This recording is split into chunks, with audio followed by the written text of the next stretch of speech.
جو لوگ ٹھیکیداروں کو بھی 10% کمیشن دینے پر منا لیتے ہیں تو حالات زندگی انہیں صدر پاکستان بنا دیتے ہیں. غیر ملکی فنڈز لے کر افواج کی حالت کو سنگین رکھنا ہے تو الف بے پے یقین رکھنا ہے. سستی روٹی اسکیم میں 22 ارب کی کرپشن کارنامہ خاص ہے. سابقہ وزیر تعلیم ایف اے کیے بغیر بی اے پاس ہے اور بچے 2 ہی اچھے یا فیملی پلاننگ کی چوائس ہے. فردوس عاشق کے مطابق ہفتے میں 2 چھٹیاں آبادی بڑھنے کا باعث ہے. اوپر سے ہو جاتی ہے گیس کی بحرانی, پیٹرول کی گرانی, تو سن کے اپنے ملک کی درد بھری کہانی میں بیت الخلا میں بیٹھ گیا, میں خانہ سمجھ کر لوٹے کا پانی پی گیا پیمانہ سمجھ کر. جناب صدر, اس معاشی ناانصافی کے بعد میں نے چھوڑ دیا اپنی محبت پروین کو, ترجیح دی اقبال کے شاہین کو. سب سے پہلا بسیرا کیا پہاڑوں کی چٹانوں پہ, پر فائرنگ کر کے بھگا دیا بنارس کے پٹھانوں نے. پھر زندگی کی بھیڑ میں کچھ اس طرح سے کھو گئے, پتہ ہی نہیں چلا آلو 80 روپے کلو ہو گئے. اور وسیع ہونے لگا میرا نالج تو میں نے داخلہ لے لیا فارمیسی کالج, اور یہاں پر آنے کے بعد مجھ پہ آیا ہوا اس معاشرے میں کوئی لڑکی کھانسے تو سگڑ پن, لڑکا کھانسے تو دمے کا مریض. کلاس میں لڑکا سوال پوچھے تو اوچھا, لڑکی پوچھے او اچھا. لڑکی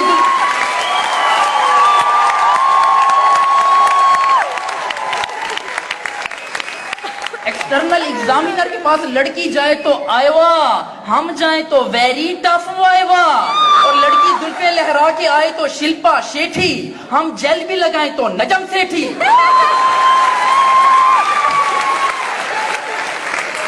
اور لڑکی کیٹ واک کرے تو حق, ہم کریں تو مردانگی بے شک. حقیقت تو یہ ہے کہ عورت کے مقابلے میں مرد ہمیشہ زیادہ خوبصورت ہوتا ہے. یقین نہیں آتا تو مرغے کو دیکھ لو, شیر کو دیکھ لو, مور کو دیکھ لو, یا پھر اس وسیم بلور کو دیکھ لو. جناب اس واقعے کے بعد میں گھر گیا اور ماسٹر کے مولٹی فارم پہ سو گیا. صبح اٹھا تو ایک خط میرے نام بھجوایا گیا تھا, مجھے جک مارنے بلوایا گیا تھا. وہاں بیٹھا کسی کا پیو تھا, وہ میرا انٹرویو تھا.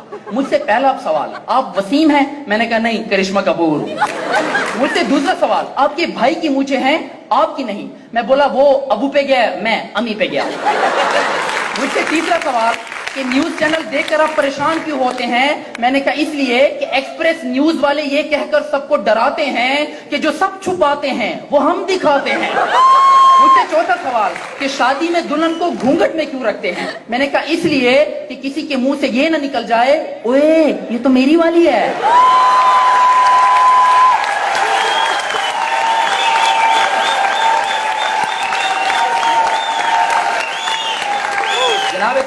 وہ سارے کا سارا عملہ میری باتوں سے ہو گیا کملا. عجیب تھا ان کا ریئیکشن, میری ہو گئی ریجیکشن. اور ناکام ہونے کے بعد میں نے اپنے حق کے لیے آواز بلند کرنا چاہی تو ان کے محافظوں نے مجھے اتنا مارا جتنا ہی 2 ہاتھوں سے مارا جا سکتا ہے. پھر بھی آخر 2 ہاتھوں سے کتنا مارا جا سکتا ہے. اور مار کھانے کے بعد میں نے ان کی بات کو اتنا تاڑا جتنا ان 2 آنکھوں سے تاڑا جا سکتا ہے. پھر بھی آخر 2 آنکھوں سے کتنا تاڑا جا سکتا ہے.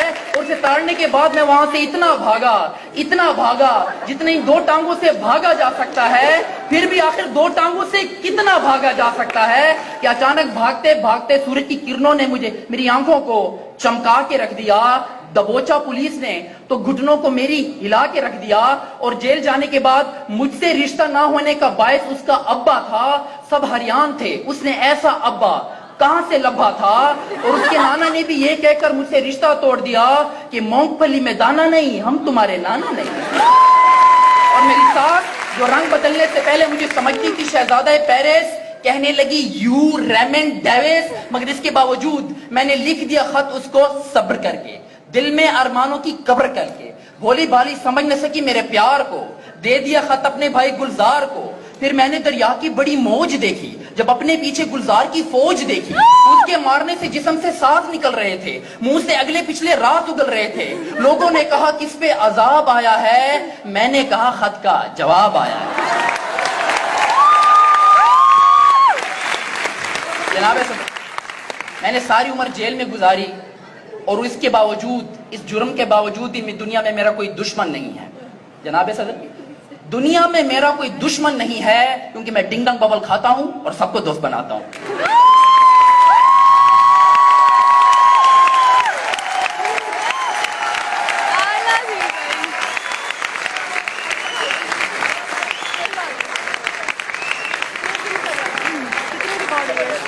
So thank you so much for honoring us with your